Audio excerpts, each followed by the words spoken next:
Hi, GC News. Luma Obibia Akwaba. Mr. Say, so when you subscribe to the channel now, Mr. Say, over subscribe. What do you answer over click the subscribe button? Now, barely notification. We answer video piano also what's everything. I feel you swap nothing. What like video my thumbs up, nothing. Share my offer so now when you be here now, Bawumia airco.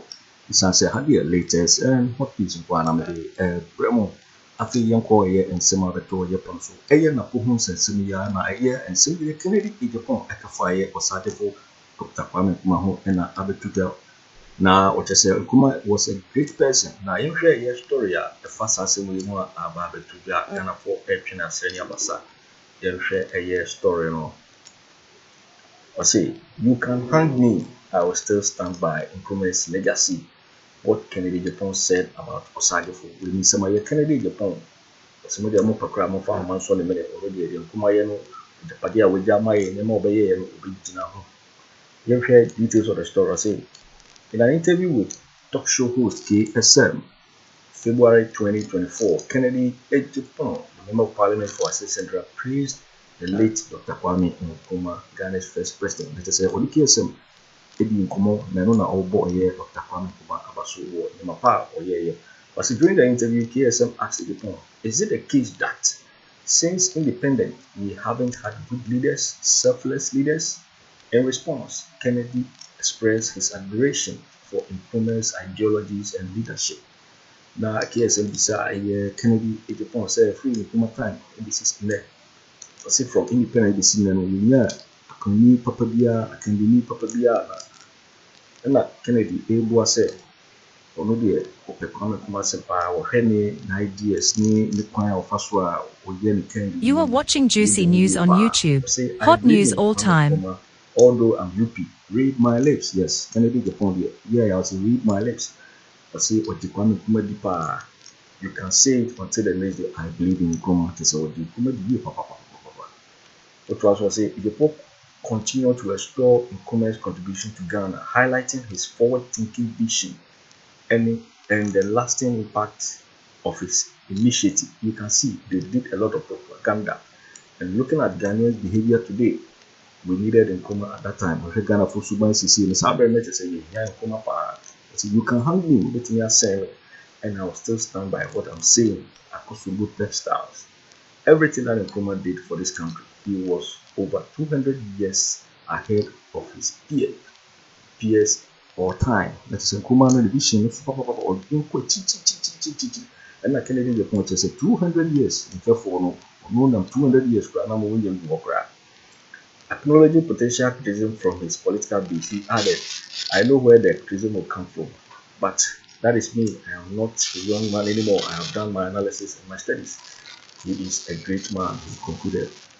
Waiting some of your Kennedy, naivety or no one must say, afar a year, and some what the people are brow was here a year KSM, BT a year Kennedy before, and some what the people are. Is it a case that since independence we haven't had good leaders, selfless leaders? I believe in Kwame Nkrumah, although I'm UP. Read my lips. You can say it till the next day. I believe in Nkrumah. You see, they did a lot of propaganda. Yeah. And looking at what Ghanaians are behaving, our behavior today, we needed Nkrumah that time. Yeah. You can hang me. I still stand by what I'm saying. Akosombo testers. Just everything that Kwame Nkrumah did for this country, he was over 200 years ahead of his peers or time. I know where the criticisms will come from, but that is me. I'm not a young man anymore. I'm going to be 64 years. I've done my analysis, my studies, and he is a great man. No doubt about it. Is it a case that since independence we haven't had good leaders, selfless leaders? I believe in Kwame Nkrumah, although I'm UP. Read my lips. You can say it till the next day. I believe in Nkrumah.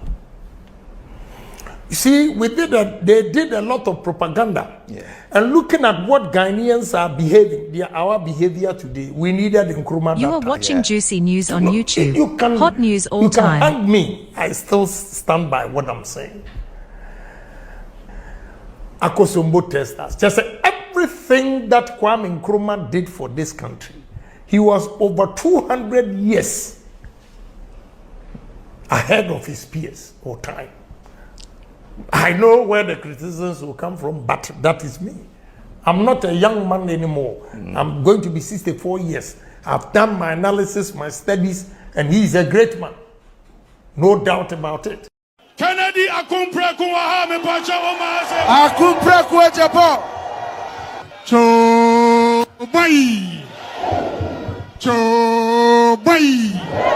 MPP, oh say yeah. MPP, oh say yeah. MPP, oh yeah. MPP, oh yeah. Choboy. Mijina Minianum Yane Vice President. A flag bearer, echo contest, and name Emma Yade Inchia Cassia Emma Bunyra. And then say a Niger Dase Osha Yani Vice President contest here. Yemu Insia Ewaha. And then I say party no ye united.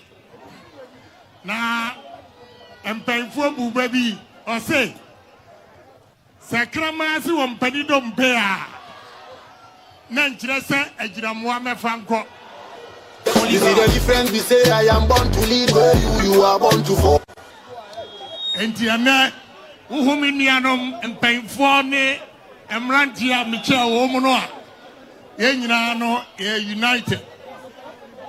Na ni America chire asanteman ni se mapre ene monsaka mo amudihie Dr. Matthew Opoku Prempe. Hello. Enti yem free Central region ana Eastern region ana Volta region ana Hafoni ebuno emeka nchira se Saudishie enene ya yiru as vice president kokotu abamano ebise wa kasa unim adia eye. You are watching Juicy News on YouTube. Hot news all time. And Benfo say ade enudi na ade nso ewo fia eyedan te mesramo momiamfa ekroye emra mi ba kumase no na ebinom bu afu mesra machitafo some free party mu nko ade mentimi nkasa party ni yade a menkobi ana menkasa media mekano crash na mo alternative no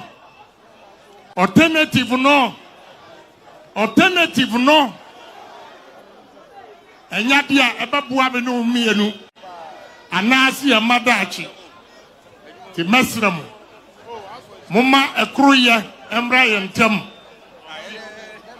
na 2024 yenyako na party empanfo nso a mudi party nanim amma grassroots no abufu abamu no mufri ha na monfre grassroots na monfa anidie ma wo mo yankasa fasika koshi obi ansam na mom obuo keke ekura sesa enipa dwene enti sayama positioner o say bible ni say e wo say o pese uye okandifu anasa uye leader, you must first be a servant of the people. Yeah, you say branebenti of mine and our party anymore. And no say you lord yourself over the people. Answer and then akakabin someone nipa bi ya no Anso masaba munano. Apa monsa. Mom yemfanya adisua de. Na yenko house to house. Obia ya offending no. Yentimi enkam kasade bi nchira no. Now with unity we will break the eight. Yamisha mo nyina. Papa na adwuma na. Some question. Oh please. Oh, I have joined. Oh Jai. Maka. Waka dia. Why is Kojo who big time? What you answer to? Where National TV? What you mean ba? National TV. Waka dia. What's the man come up? My boss. There were 15 of them. 15. Yes, I have a list here. 15. I have a list here. Who's here? Topic out there to pronunciation. Adaveti. Honorable Adongo Akasafa. You are watching Juicy News on YouTube. Hot news all time. And my program no. Now I thought to say Ashanti region here the stronghold of Jubilee Park. Captain. So now you have Jubilee Park in Chenwa. Oh wow. And so still, it was not packed. We were told they said 40,000 people were coming there. That's a social video now. Who said a final didn't Yes. Number two. What we say party no. Dr. Bawumia on shada any muye. And now what I said was MPP MPP there is no law in MPP constitution as say what for be of South convention. Oh, convention. Convention to Emra. Oh, please. Convention. If you don't have Emra. Nitu yede. Bawumia. Omaru ade. No okatwi. Omaru ade. Yes, bra. Bawumia. I don't know yes sir. Once I start here no, I decided not to. Yeah, because you want your time. Me person wo kasa na manfo tie no. Eti na be edi no. Eti men yes sir. Wow, we no. Wow, what ye there? I was with the guys how you guy. Man yes I don't know. And this analyze of there is no law in MPP's constitution. Say oyi obi or Souta as is of be free enough. There is no law. Captain Saubekaya, the same as someone Bawumia can in Rano. I said the same thing in Kumasi. Ebre koko ye adru so work. Ye dwiemi na mo krom ha poto. Sawokai. Ha meka dan kwa buzia dombo tradition. 15 of them. Say all the time. Ye beyi obi from. You don't know anything about Vamed. Oh, please, I am talking. Vamed. Chairman. I am talking. Chairman, please. Okay, can you why you being this disrespectful to our viewers no? Eh? Chairman, what them patch? What you been here? Me person my gas and some phone na would you know. I said they ought to say me. Chairman. So the general. Enti make the same thing. Say anytime there be you be free dankwa line. Dombo nipa and ye de no background image. Ye free buzia line. Dombo nipa and ye de no ba. Enti dombo for ni there. Fourth Republic, Omusofada. Emrebia no mu constant. Eish. Ye so mi wo kroma. Atem didie. And the same thing about Bawumia again. Does it call for that kind of insulting amode insult me no? No kre, what can no kre a man for ejeyi. Like you see, sabia omu chinchimu ye nyina no. Me de well, although obo na ka o masem. Asante for Anasa Ashanti region should take note. Mwankasa modie mu bae aye friend J Akufo bae ni ehun say Ashanti region open up na Dr. Matthew Poku Prempe dem peso aso captain Crowfrom say wo man just out Batchai J Akufo start a market J Akufo hu say look Ashanti region eye egwadie enikita Ashanti region eti wo ye say Obeye bibidi abo Ashanti region. I say look, baby yemma omudi dwane ade no. Yen hwe se bebie mu ho no mo sa ede ama won. I don't start to grow from market. Ada yantimanwie ana MPP call opposition. John Mahama bai waba besi kejetia. Asi tafo ne ada ayi ede ama won. eka ye buy and I say MPP buy no eya na makoka because that time ye buy no na make hu nches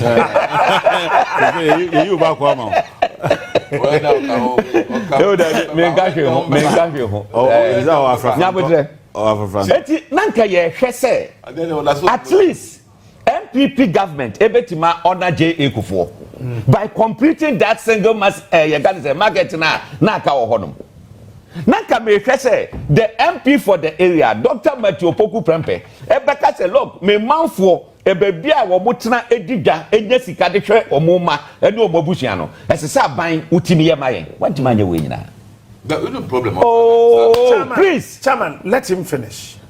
What is the meaning of this? Let him finish.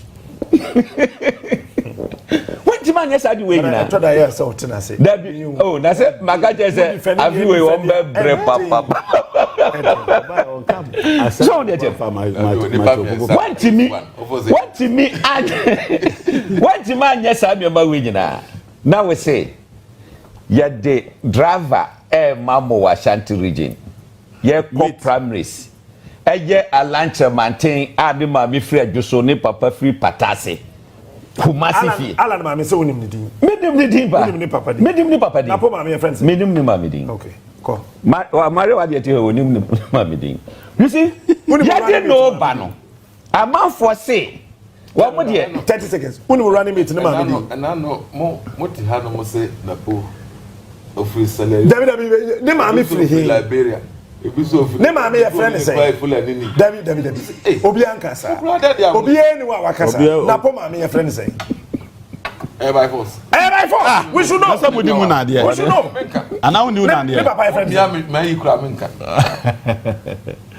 so on eche no yeso odi ona there eti ye meka nyina ne say senka wotimi ye sade no kra that single you kra de ma you crofrom for ne aka say ye MP woba ye ne ema ye nsa koya no watima ye asese ye nya babi edigwa ye nti say de no ba se vice dia ade ye nyina ye tu edi na chi wantima anya sade we edian pa na obeka kire me say this is one thing Napo ayama santiman enti chesa santiman etu adi na chi alanche manten air contest hey yes aland here or mobo so woni no wadibi eti so obebe ye leader ye ho beche yen eti no yen gange against him ye the president eba santiman mu empenifo bi omudi monim agange against say ye mpe president na mum ye permit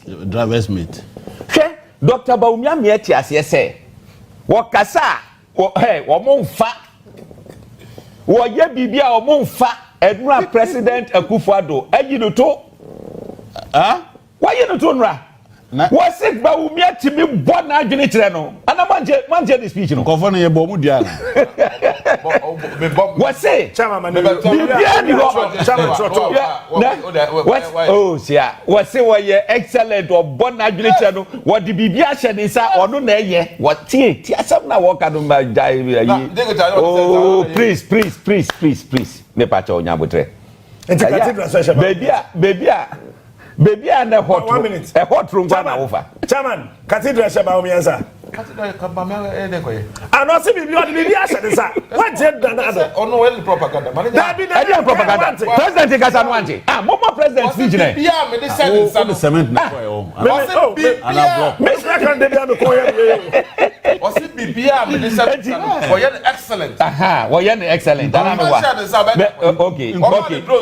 okay oh please nyabotre it's okay wo beba chairman aye wo yes sir amanfo hwe beka se wo ye kurasi ni ba amamo mo nkasa nkyere wo mesro nyabotre me say wo yes sir me say wo yes sir wo yes sir nyabotre